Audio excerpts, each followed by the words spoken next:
Parábola del fariseo y el publicano. ¿Sí? Parábola del fariseo y del publicano. Lucas capítulo 18, del 9 al 14, vamos a leer. ¿Lo tiene? Del 9 al 14. Muy bien. Leamos, por favor. Pero antes me gustaría decirles algo, antes de poder pasar por la lectura. Porque si se da cuenta, esta es una de las historias más conocidas que hay, de las parábolas de nuestro Señor Jesús. Una de las más conocidas, ¿no? Y es una historia, hermanos, fundamental para nosotros poder entender el Evangelio. Porque, hermanos, escuchen, los que van a pasar aquí al frente y van a ser bautizados, no es que solamente quieren mojarse, no es nuestro deseo eso. Es más, este último mensaje antes de bautizarse es justamente también para ellos, y en realidad para todos, pero para que ellos puedan trabajar mucho más en la comprensión del Evangelio. Porque de nada sirve, hemos dicho anteriormente, de nada sirve pasar a bautizarse sin antes haber entendido el mensaje del Evangelio. De nada sirve ello. No queremos solamente mojar a pecadores, que lastimosamente como iglesia fallamos también y pudiéramos estar haciendo eso. Hemos hecho eso en el pasado y no queremos, aunque en realidad todos somos pecadores. Me refiero en el sentido de que personas que de verdad no se han arrepentido. No queremos que eso pueda ocurrir. Pero esta historia nos va a ayudar un poco más para entender el mensaje del Evangelio, que es fundamental. Ahora, de la manera como Cristo lo enseñó, yo no lo voy a poder hacer. Obviamente, estoy a años luz, de infinitos años luz de distancia de poder exponerlo o enseñarlo como Jesús lo hizo. Y como les dije, estas palabras cuando salieron de la boca de Jesús, los oyentes originales tenían una idea diferente a la que Jesús estaba, una ruta diferente a la que Jesús estaba yendo.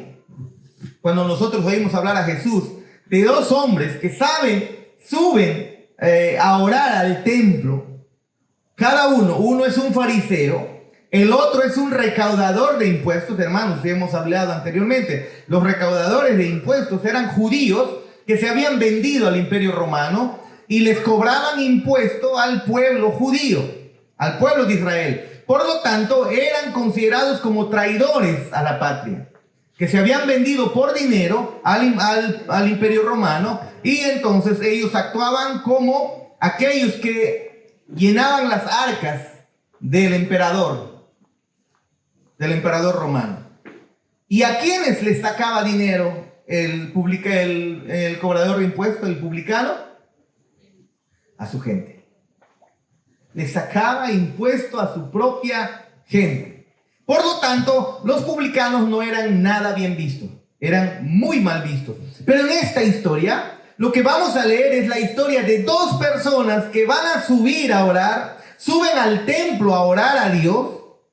Uno de ellos, un líder principal, un ejemplo de espiritualidad del pueblo de Israel, y el otro, un traidor del pueblo de Israel. Te pregunto, después de leer la historia o cuando leamos la historia, ¿quién vas a pensar tú que es el bueno y quién es el malo? Somos fáciles, creo, todos, de pensar de que el malo es aquel publicano traidor. Y el fariseo, pues, es una persona honorable. Aunque para nuestros tiempos, ya que conocemos las Escrituras, creo que todos están relacionados con la palabra fariseo como algo negativo, ¿no? Pero en el contexto en el que Cristo está hablando, no es así. En esta historia, cuando Cristo la cuenta, la audiencia original no entendía la palabra fariseo como algo malo. No es así. Ahora, el problema que nosotros tenemos y que tenían en el tiempo de Israel, es que nosotros tenemos al bueno equivocado y también al malo equivocado. Pensamos que el fariseo es el malo, ¿no es así? Ahora, la audiencia original de Jesús no lo hubiera pensado así. La audiencia original de Jesús pensaba que el fariseo era el bueno. Ellos habrían pensado inmediatamente en esta historia de que el bueno era pues justamente ese fariseo y el malo es este traidor, recaudador de impuestos, ¿no?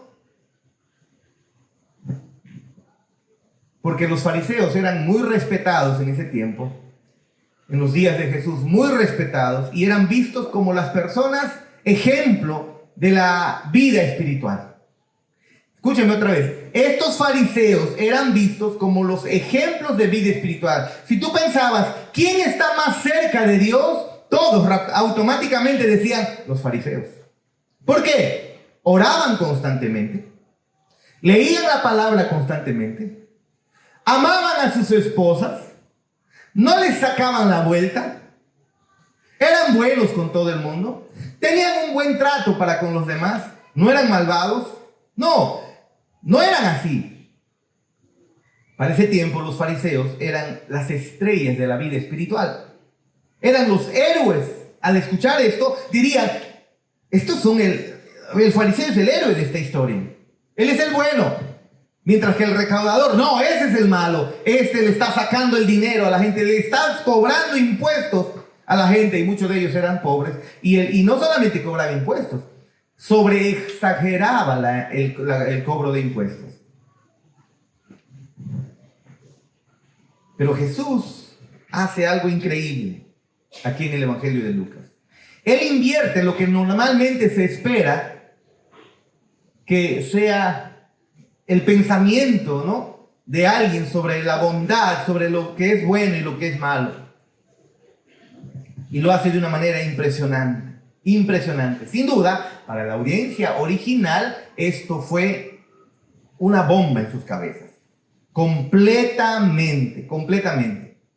Y bueno, vayamos al pasaje, por favor. Si usted puede ponerse de pie para leer juntamente conmigo este pasaje, sería maravilloso.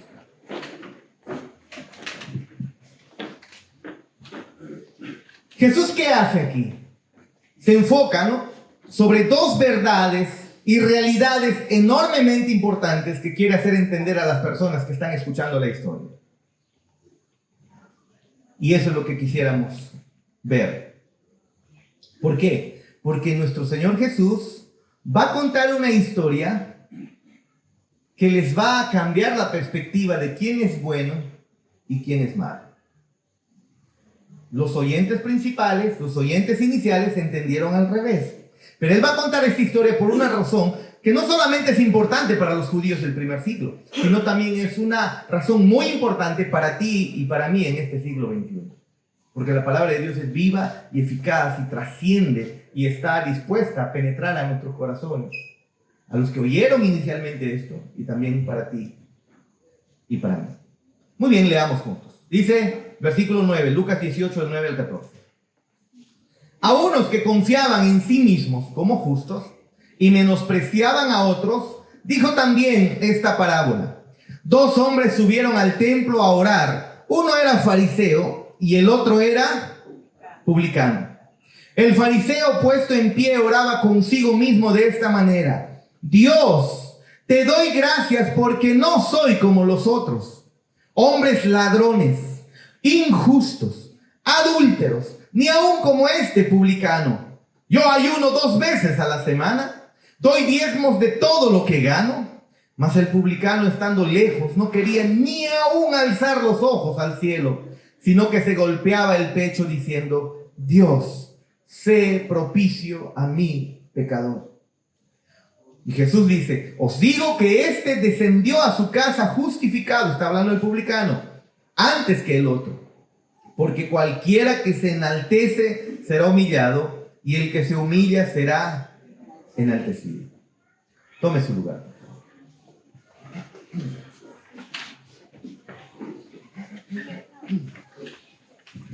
Hermanos, Jesús cuenta esta historia para dejar muy bien en claro una verdad maravillosa, pero una verdad fundamental para todo aquel que realmente cree o entiende que es un hijo de Dios. Una verdad importante. ¿Y cuál es esta? Con esto tienes que irte en tu corazón. Esto tienes que abrazarlo profundamente. Y es que la misericordia de Dios es la base sobre la cual tú y yo somos perdonados. Una vez más.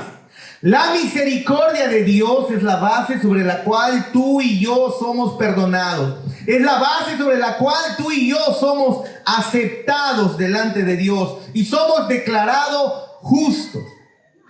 La única base para que Dios pueda tener comunión contigo, aceptarte como su hijo y tú ser declarado juntos y justo y Dios declararte santo es su maravillosa y preciosa misericordia. Porque nada de lo que tú hagas, absolutamente nada de lo que hagas, la justicia que tú puedas practicar e incluso la justicia que nuestro Dios te permite practicar con su Santo Espíritu, ahora siendo creyente, que te permite practicar en el día a día, ni siquiera esa justicia que practicamos por la gracia de Dios es la base para que Él nos acepte en comunión con Él. Es la base para que nosotros seamos perdonados y seamos declarados justos. No, no es así. La base por la cual Dios nos hace sus hijos es la misericordia. Es eso. La justicia, amados hermanos, que viene únicamente por la misericordia de Dios a través de la persona y la obra de nuestro Señor Jesucristo, y eso se recibe por la fe. Al tú entender que Cristo en la cruz terminó su obra, muriendo en la cruz por tus pecados, descargando Dios el Padre su justicia sobre Cristo, esa justicia que tú merecías, la muerte, la condena, eso Cristo lo pagó. Esa es la única base por la cual el Padre te va a aceptar. Somos aceptados y somos declarados justos y somos perdonados. La base para la comunión con Dios no son tus obras. Ninguna. Ninguna. Eso debe quedar muy bien claro. Y Jesús está recalcando este punto en esta historia y lo está haciendo con énfasis. Y lo que hace Jesús es mostrarnos esta hermosa verdad a través de dos hombres con dos oraciones diferentes. Si se da cuenta. Veamos primero la oración al primer hombre, al fariseo. ¿Y cómo oraba este fariseo? ¿Qué es lo que este hombre oraba? Eso es algo que ustedes que se van a bautizar tienen que prestar mucha atención. Porque la base por la cual Dios los acepta como sus hijos no es mojarse bautizándose. No lo es. No es. Veamos un poco primero. Este fariseo es un hombre moral. Este fariseo es un hombre religioso. Él está agradecido incluso a Dios por su moralidad. Él está agradecido a Dios por su religión. Pero cuando tú y yo leemos esta oración que está haciendo este personaje, creo que todos percibimos rápidamente una autocomplacencia de parte del fariseo en su oración. ¿Se percata usted de eso? Y Jesús quiere que tú y yo percibamos esa autocomplacencia de este hombre. Pero Jesús también sabía que su audiencia original, los judíos de ese tiempo que están escuchando, no habrían retrocedido inmediatamente con repugnancia ante la oración de este fariseo. Jesús lo sabía. El fariseo está orando y es muy claro, es muy entendible, y Jesús lo sabía, que aquellos oyentes no rechazarían la oración del fariseo. ¿Por qué? Porque el fariseo es el ejemplo de vida espiritual. Ejemplo. ¿Y por qué? Porque los fariseos tenían cualidades en la oración, en sus oraciones, que el pueblo admiraba. Oraban maravillosamente, ¿no? Lo hacían muy bien. Por ejemplo, ellos estaban, las personas de ese tiempo estaban predispuestos a admirar al fariseo, porque el fariseo era un laico que formaba parte del movimiento que se llamaba de regreso a Dios. Ellos buscaban que la gente regrese a Dios. Y eso se había desarrollado en Israel durante 500 años aproximadamente. Los fariseos se dedicaban a la Torá, se dedicaban a las escrituras. Génesis, Éxodo, Levítico, ¿no? Números, Deuteronomio. Eso era el pan de cada día y se dedicaban al estudio. Ellos no estaban en un bar. Bueno, en ese tiempo no había, pero había lugares donde bebían. No estaba en un lugar de prostitución. No estaba en el happy world israelita. Happy World existe todavía, perdón. Recabarren, creo, ¿no? A ver, existen unos muchachos. ¿Cómo saben? Ya cayeron, creo. No, es broma, todos lo sabemos, todos lo sabemos. Sale publicidad cada rato ahí. Ahora, ellos se dedicaban por completo a la Torah. Ellos no estaban ya yéndose de fiesta y de parranda todas las noches. No estaban haciendo eso. Ellos se dedicaban al estudio de las Escrituras. Se dedicaban por completo a la palabra de Dios. Era el equivalente de un anciano piadoso, de un pastor piadoso, un diácono bautista, por ejemplo. Era alguien muy moral. Era el ejemplo de moralidad para el pueblo de Israel. Era muy bueno en su trato para con las personas. Era muy fiel a su mujer. Era muy fiel a su familia. No tenía dos, tenía solo una. Estaba comprometido con su comunidad. Era un hombre íntegro. Era un hombre respetuoso. Por lo tanto, al él orar, la gente se maravillaba y aceptaba su oración. Y Jesús sabía que esa audiencia estaba ahí, predispuesta a decir: es un buen hombre. Este es un buen hombre. Y cuando comienza a orar, su primera reacción del pueblo, de la gente, no sería retroceder en horror ante esta hipocresía santurrona. No. Sino admirarlo. Sino deleitarse. Y notar tres, pero nosotros podemos notar, ellos notaban tres cosas importantes en su oración. En primer lugar, ellos admiraban su moralidad. Eran muy moralistas. Eran personas muy entregadas a la moral. Y en la oración, fíjese usted, claramente se ve en el versículo 11, se ve claramente eso. El fariseo da gracias a Dios por no ser un ladrón, un injusto, un adúltero, ni como el publicano. Este hombre era muy moral. ¿Cuántos de esos hay aquí en esta noche? Él es bravo, pastor. Él es bravo. Yo no. Yo, en mi casa, busco las cosas buenas, pero este que está a mi lado, ten cuidado. Ten cuidado. Y este fariseo ora de esa manera: yo no soy un ladrón, gracias Dios. Yo no soy un ladrón, gracias Dios. Yo no soy injusto, yo no soy adúltero, no soy como el publicano. Y seguramente usted podría identificarse con este hombre. No estafa a la gente en los negocios, no hace trampa con sus impuestos, no engaña a su esposa, no ha traicionado a su país, como lo ha hecho el recaudador de impuestos, que le ha traicionado a su pueblo, incluso haciendo de la pobreza, llevándolos a más pobreza, y él enriqueciéndose todavía. Así que está diciendo: yo soy un hombre moral, está diciendo este hombre. Y la gente escucha, que está escuchando aquí a Jesús, habría dicho: eso es admirable, es muy admirable. Qué bonita oración de este publicano. Pero ¿qué más está viendo las personas? Luego sigue diciendo este hombre: no solo soy un hombre moral, sino que soy un hombre religioso.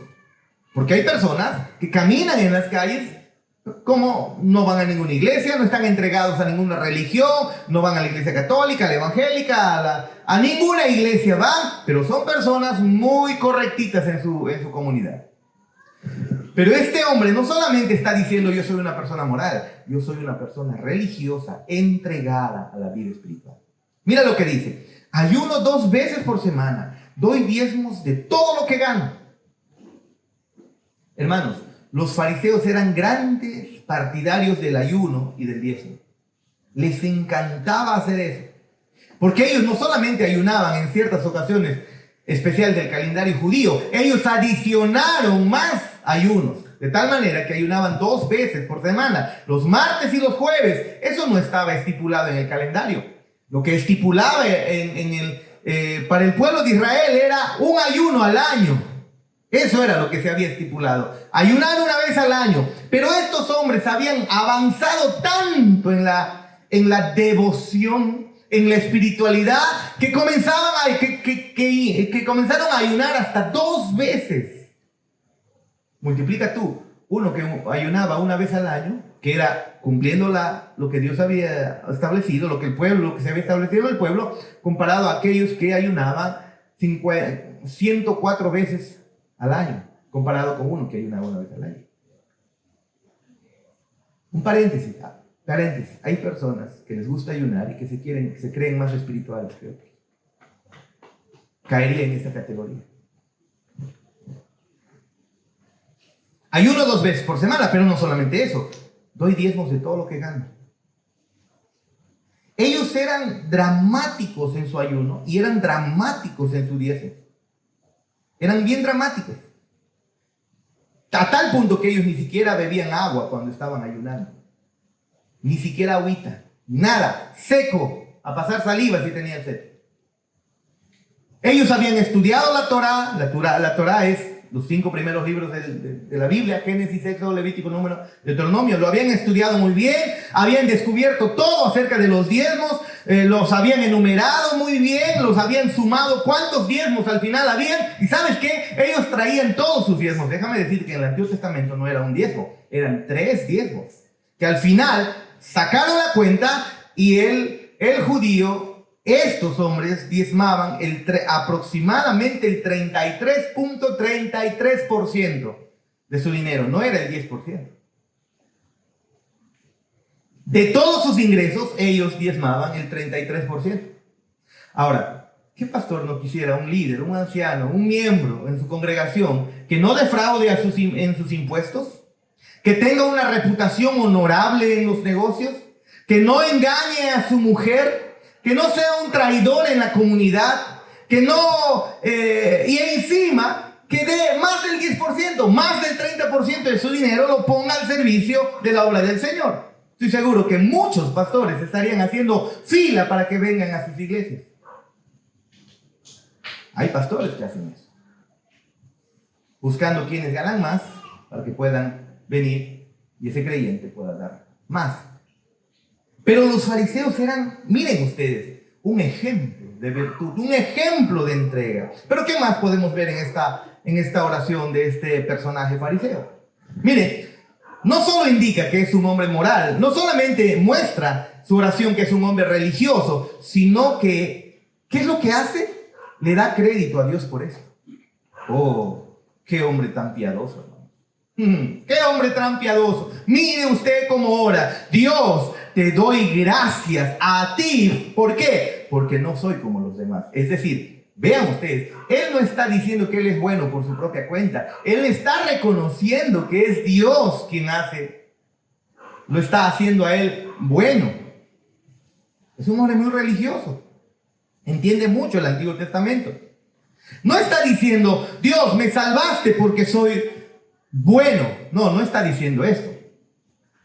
Porque eso supondría salvación por obras. No. Los fariseos, los rabinos en el tiempo de Jesús oraban así porque ellos entendían que cuando alguien es bueno es porque Dios lo hace bueno. Así que hay un entendimiento de las escrituras de este hombre. Y entonces este hombre está dando gracias a Dios por su moralidad. Le dieron crédito a las personas, le dieron crédito a Dios por ser personas morales. Le dieron crédito a Dios por ser personas religiosas. Y él comienza entonces su oración diciendo, te doy gracias, Señor, porque me has hecho un hombre moral. Te doy gracias porque soy un hombre religioso. El crédito es tuyo, tú te llevas la gloria. Gloria sea a ti porque me has hecho así. Y entonces los demás están escuchando y dicen, wow, qué ejemplo. Pero quiero que ahora notes qué ingredientes le falta a la oración de este hombre, ejemplo de piedad, de virtud y de religiosidad. Ejemplo de moralidad. ¿Qué le falta a la oración de este hombre? A ver, ¿qué le falta? 2 cosas que faltan por completo en la oración de este hombre. No hay ningún sentido de pecado en este hombre. O necesidad. No hay ningún sentido de necesidad en esta oración. Yo ya estoy bien. Gracias, Dios, porque ya estoy bien delante de ti. Y al final de la historia, Jesús quiere que eso se esté gritando en tus oídos, en tus tímpanos, resuene. Este hombre no tiene la más mínima sensación de que necesite ser perdonado. Y eso es el asunto acá. Hazte una pregunta, por favor, para los que nos están visitando, para los que se van a bautizar. ¿Cuál es la mayor necesidad para tu vida? Y no me digas dinero. No me digas tu deuda hipotecaria, no sé, tu deuda con el banco. No me digas tu enfermedad, tu cáncer terminal. No me digas la necesidad de ser sanado de un cáncer terminal. No, porque si me dices eso, te adelanto, estás equivocado. ¿Cuál es la mayor necesidad del ser humano? Ser perdonado por Dios. Para los que se van a bautizar. Si ustedes no sienten la necesidad, si ustedes no han visto la necesidad de que Dios los perdone de verdad de sus pecados, ustedes solamente van a hacer un espectáculo bonito aquí, nada más. La necesidad principal, verdadera de un hombre es reconocer que delante de Dios estamos completamente perdidos y solamente de parte de Dios debemos recibir su furia, su condena, porque estamos enemistados con Dios. Por lo tanto, lo primero que necesito al ser abierto mis ojos es: Dios, perdóname, porque si no me perdonas estoy perdido. Ahí es donde comienza la vida. Ahí es donde comienza a tener sentido la vida. No a través de los negocios o la buena salud o el físico o el cuerpo, sino a través de reconocer: Dios, necesito tu perdón. Si no me perdonas, mátame. Y eso es algo que este hombre no está haciendo. Eso es algo que ustedes debe haber ocurrido en sus corazones. Necesito tu perdón, oh Dios, o estoy perdido completamente. Para la audiencia, los que no se van a bautizar, ¿has sentido la necesidad de que Dios te perdone? ¿O eres como el publicano? ¿Pero de qué me va a perdonar? Soy bueno. El malo es el otro. Ese que se para yendo de parrandas, ese es el malo. Yo estoy bien. Mírame, mi dinero lo uso muy bien. Le hago bien a la gente. Vengo a la iglesia, apoyo con mis diezmos y ofrendas. Yo soy bueno. ¿Será que hay muchos fariseos más aquí? ¿Qué no tiene esta oración de este personaje ejemplo del pueblo de Israel? La necesidad de perdón de sus pecados. No tiene absolutamente... No tiene ese ingrediente fundamental, no lo tiene. Si agradece a Dios, porque agradece a Dios, lo hace gracias Dios por el gran tipo que soy. Gracias Dios porque yo no soy como el del costado, o como el del frente, o como mi vecino, o como mi familiar, ese perdido. Yo no soy como él. Gracias Dios. Ahora, recordarán que a otro anciano fariseo joven, maestro fariseo joven de esos tiempos, que vino a Jesús una vez y le hizo una pregunta, Jesús le dio la respuesta, ¿no? Cuando este hombre le pregunta: ¿qué debo hacer para heredar la vida eterna? Le dice Nicodemo a Jesús. ¿Qué debo hacer para ver el reino de los cielos? ¿Qué debo hacer para ser un hijo de Dios? Prácticamente le está diciendo, ¿no? Nace de nuevo. Y a otro personaje también viene y le hace la misma pregunta: ¿qué debo hacer para heredar la vida eterna? Y Jesús le responde a este: ¿has guardado los mandamientos? Y este hombre le responde: sí, yo he guardado todos los mandamientos. Todos he guardado, todos los mandamientos yo he guardado. Yo te pregunto, ¿eres mala persona? Levante su mano las personas que son buenas. Vamos, levanta su mano. Ya se la saben, ¿no? Están preparados ya. Pero seguramente en tu corazón sí tu mano está bien levantada. Yo soy bueno. El malo es el otro. Y le pregunta, Jesús, ¿has guardado los mandamientos a este joven? Sí, le dice. Y Jesús, en vez de entrar en una discusión de decir, no, mira, yo sé lo que has hecho, tú no has guardado los mandamientos, no entra en una discusión Jesús. Jesús le dice, pero te falta algo. ¿Qué quieres decir? Le dice, no, yo he guardado todos los mandamientos. ¿Qué quieres decir como que me falta algo? Y Jesús le dice, vende todo lo que tienes, da a los pobres y luego sígueme. Y lo primero que Jesús hace con estas palabras es mostrarle a este hombre que de verdad no había guardado los mandamientos. Porque el mandamiento mayor, ¿cuál es? Ama al Señor con toda tu alma, con toda tu mente, con toda tu ser. Cuando le está diciendo, vende todo y sígueme, le está diciendo, demuestra que me amas con toda tu alma, con toda tu mente y con todo tu ser. Y este hombre se fue muy triste. No lo pudo hacer. Para nuestro bautismo. Si Cristo no es la prioridad en sus vidas, todavía no han nacido de nuevo. Esa es la verdad. Para ustedes, si Cristo, si Dios, si su palabra, su presencia en tu vida, la comunión con Él, el perdón de tus pecados no es lo más importante en tu vida, todavía eres un incrédulo, bien perfumado y que huele rico.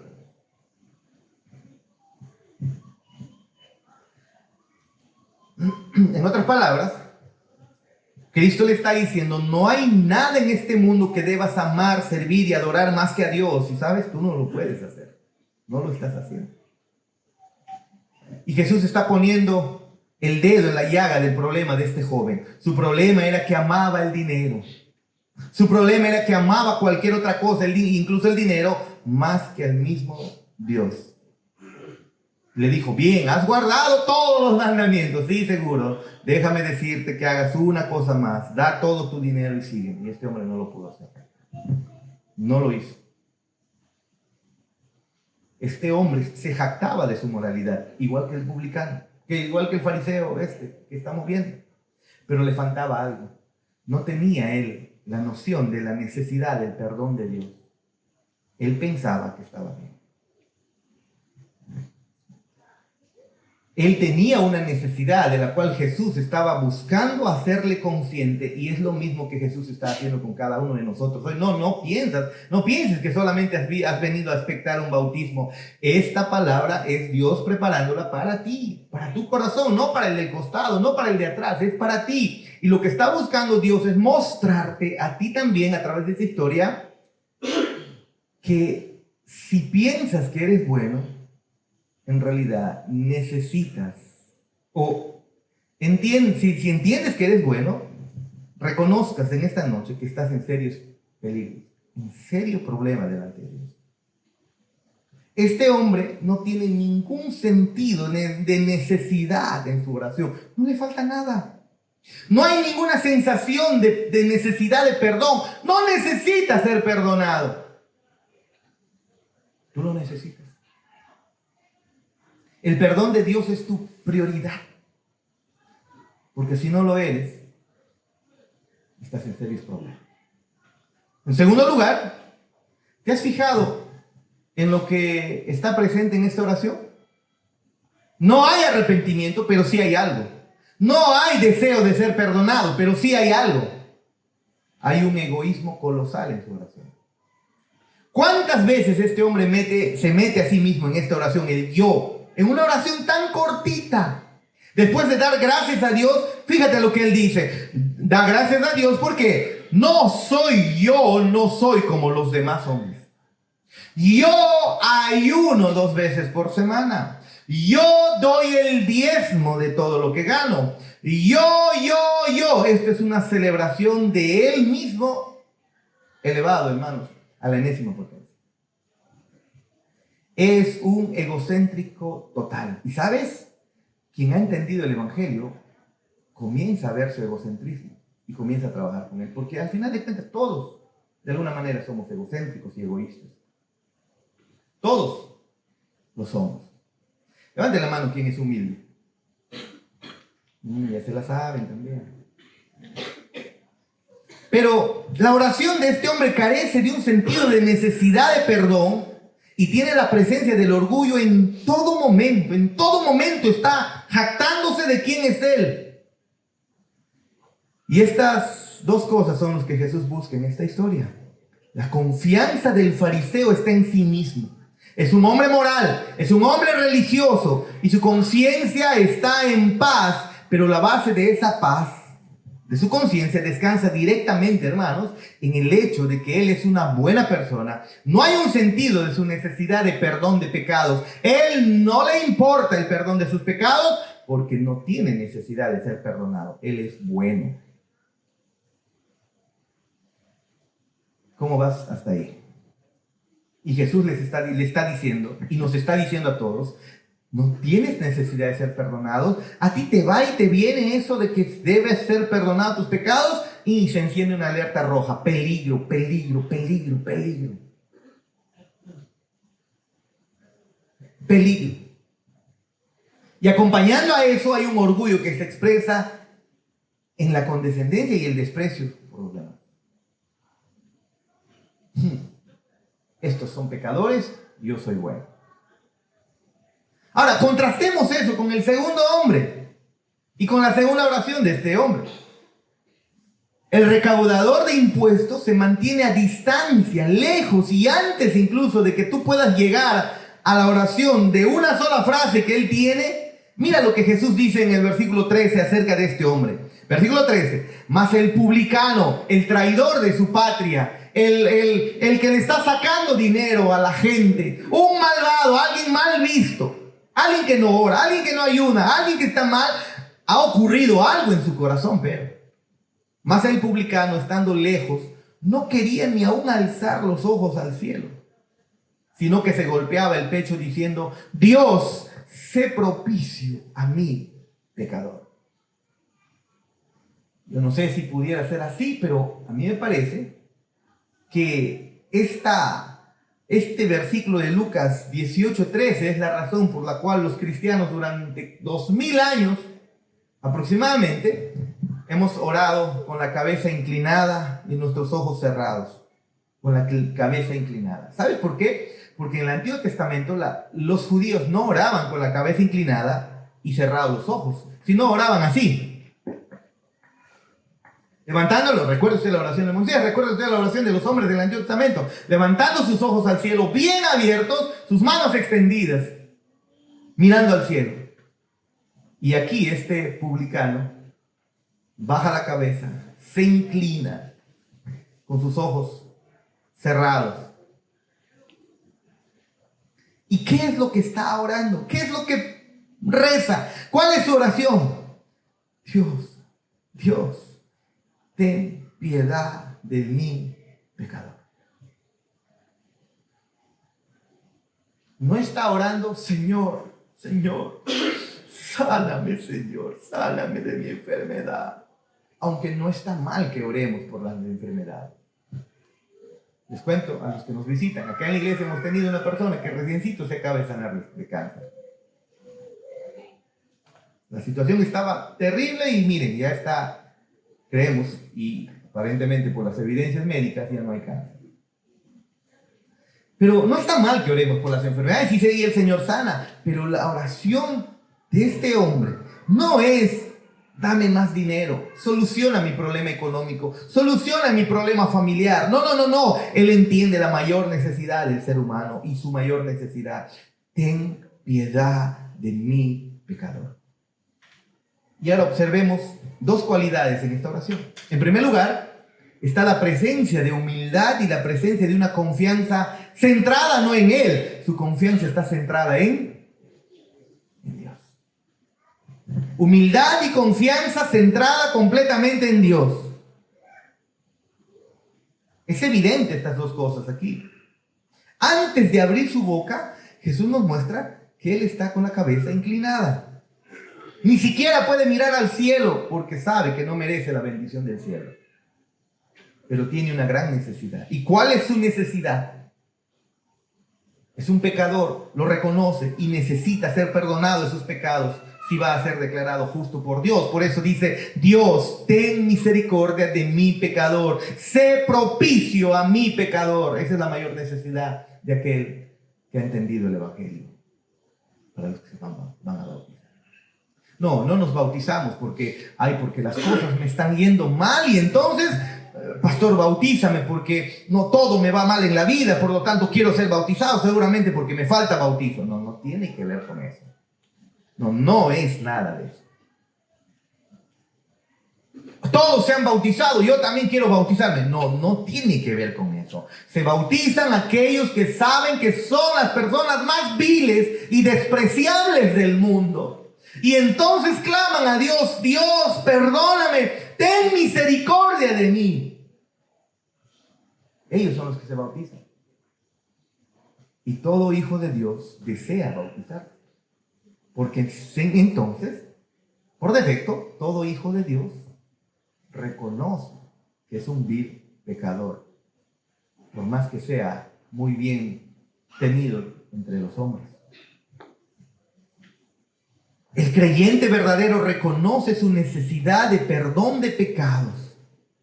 Se identifica con una persona que debe ser objeto de la misericordia de Dios, o si no, será el objeto de la furia de Dios por toda la eternidad. Y entonces le ruega a Dios: ten misericordia. Ve a Dios, ve su santidad, ve la santidad perfecta de Dios. Y por más que sea bueno delante de los hombres, reconoce y dice: no soy bueno, Dios. Si tú no me perdonas, estoy perdido. Eso hace aquel que ha nacido de nuevo, aquel creyente, aquel que dice: quiero ser hijo de Dios, soy hijo de Dios, quiero bautizarme. Y eso nos lleva a la segunda cosa que hay en esta oración. Note que él no basa su esperanza de aceptación con Dios en nada en él. Él se vuelve a Dios: Dios, ten misericordia de mí, soy pecador. En 2 Samuel tenemos la historia de David, cuando también, después de haber sido confrontado, David estaba atrapado en las manos del pecado, ¿no? Le encontraron con la mano en la masa prácticamente. David cometió adulterio con Betsabé, ordenó prácticamente que mataran a Urías, el esposo de Betsabé, y luego es confrontado por el profeta Natán. Y en el Salmo 51 encontramos la oración de este hombre cuando se arrepiente. Y note que David no dice: oh Dios, perdóname porque soy un hombre moral, soy un hombre religioso. Oh Dios, perdóname porque te he sido tal vez, yo he sido fiel siempre, por lo tanto perdóname este desliz. No dice eso. La oración de David es: sé propicio a mí, oh Dios, también soy pecador. Perdóname, ten piedad de mí, oh Dios, conforme a tus misericordias. Perdóname, dice el rey David. Y eso es exactamente lo que el recaudador de impuestos penitente ora aquí: sé propicio, oh Dios, yo no soy bueno, yo no lo soy un pecador, pero ten misericordia de mí, ten misericordia tú que eres misericordioso, porque si no tienes misericordia, estoy perdido. La necesidad mayor de la persona que alcanza salvación es que Dios lo perdone. Si tú vienes a esta iglesia y nunca has sentido la necesidad de que Dios te perdone, o así vayas a cualquier iglesia y jamás has sentido la necesidad de que de verdad Dios te perdone, todavía estás en oscuridad, bien bañado, bien perfumado y siendo una persona delante de los hombres bien visto. La vida espiritual comienza cuando reconoces: necesito del perdón de Dios. Mis pecados son sucios. Aún el pequeño pecado me aparta de Dios. Padre, perdona. Así que en esta oración hay una necesidad de perdón, ¿no es así? Pero también hay un alejamiento de sí mismo y una confianza en Dios. ¿Qué pasaba con el fariseo? Confiaba en su propia justicia, en su moral, en su vida religiosa, ¿no? Que Dios lo ha permitido, pero gracias. Pero él no tenía sentido del pecado ni la necesidad de ser perdonado. Tenía una falsa confianza en sí mismo y en su propia justicia. No necesito nada. Más bien, gracias. Y en contraste a eso, tenemos a este recaudador de impuestos, que aparta la mirada de sí mismo y pone su mirada solamente en Dios. Increíble, ¿no? Hermanos, amigos, cuando se trata de ser aceptados por Dios, observen que el fariseo se mira a sí mismo y está satisfecho de haber mirado dentro de sí mismo, y él piensa que está bien delante de Dios. Mientras que el recaudador de impuestos se mira a sí mismo y dice, esto es lo que soy y estoy en problemas. Y entonces aparta su mirada de él mismo y pone la mirada en Dios, clamando perdón y misericordia. ¿Cuál es el punto al final? ¿Cuál es el punto de Jesús? Su punto es que nada de lo que hacemos es la base para que Dios nos acepte. Nada, ni siquiera este bautismo, los que se van a bautizar. No, el hecho de que se bauticen no hace nada para que Dios los acepte. No hace nada. Solo Jesús es la base para que Dios nos acepte. Su sacrificio en la cruz es la base para que Él nos acepte. Sin eso, tú y yo estamos perdidos.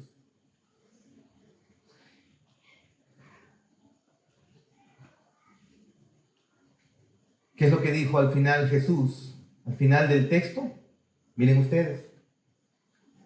Versículo 14.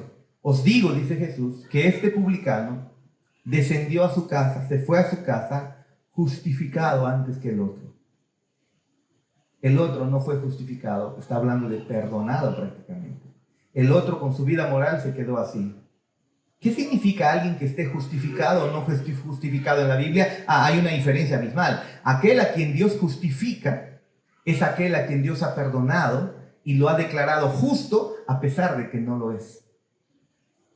Tan solamente por el hecho de reconocer sus pecados y venir en arrepentimiento a Dios, Dios lo trata y lo declara justo para siempre. El otro que no necesita el perdón de Dios, el otro que se cree bien delante de Dios, esa persona es todavía enemigo de Dios, nos muestra la Escritura. Porque solamente, déjame decirte, hay dos tipos de personas: o hijos de Dios o enemigos de Dios.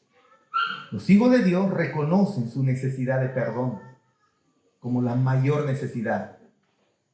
Los hijos que no son de Dios, ya se imagina de quién, se creen buenos. No necesitan venir a la iglesia, son buenos. ¿Para qué van a venir?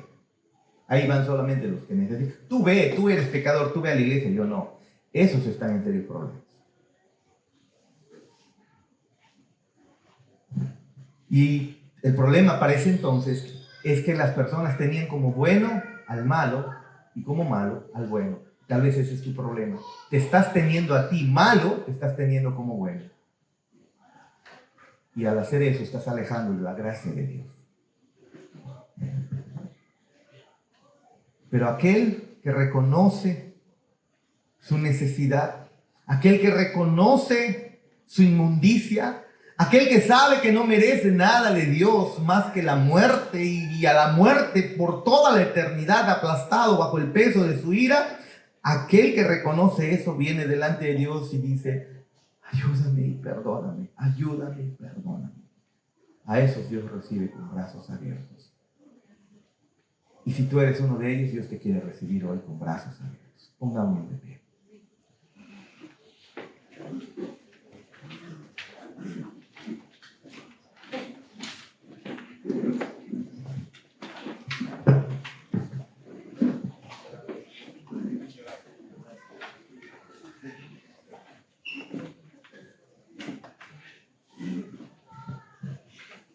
Otra vez, hazte la pregunta. Todos, incluso visitas, amigos que han venido aquí, los de la misma iglesia, pregúntate: ¿eres bueno? Pregúntate. A ver, este pastor medio raro, ¿no? El cabezón que ha dicho, ¿no? Pregúntate: ¿soy bueno? ¿Eres bueno? Si el Señor te llama a su presencia en estos momentos, así seas cristiano, así seas líder de la iglesia, por favor, hazte esta pregunta. Si el Señor te llamara a su presencia en estos momentos, te diría, aléjate de mí. ¿Qué le dirías tú? ¿Qué pensarías? ¿Qué crees tú que Dios haría contigo? Si tú piensas que eres buena persona, no, pues el San Pedro al toque me da la llave, de una vez te saca tu duplicado y entra y sal cuando quieras de repente. O entiendes que si Dios te llama en estos momentos, tú deberías ser rechazado por Él para siempre. Si tú entiendes eso, tú en esta noche clamas y dices, Padre, perdóname. No confíes en tus obras, no confíes en tu moralidad, no confíes en que eres una buena persona. Solamente confía que Cristo se hizo hombre, habitó entre nosotros, murió en una cruz, vivió una vida perfecta y murió en una cruz pagando tus pecados. Y cuando eso ocurrió, el Padre hizo un intercambio. A ti te declaró santo y justo, a pesar de que no lo eres en la práctica. Te declaró santo y justo y ahora te llama su hijo y te da vida eterna. Y sobre Cristo fue pagada tu culpa. Y el inocente Cristo pagó por tu culpa y todos tus pecados. Si tú crees eso hoy y le clamas por perdón y misericordia a Dios, Él no cierra los brazos a ese tipo de oraciones. Oremos.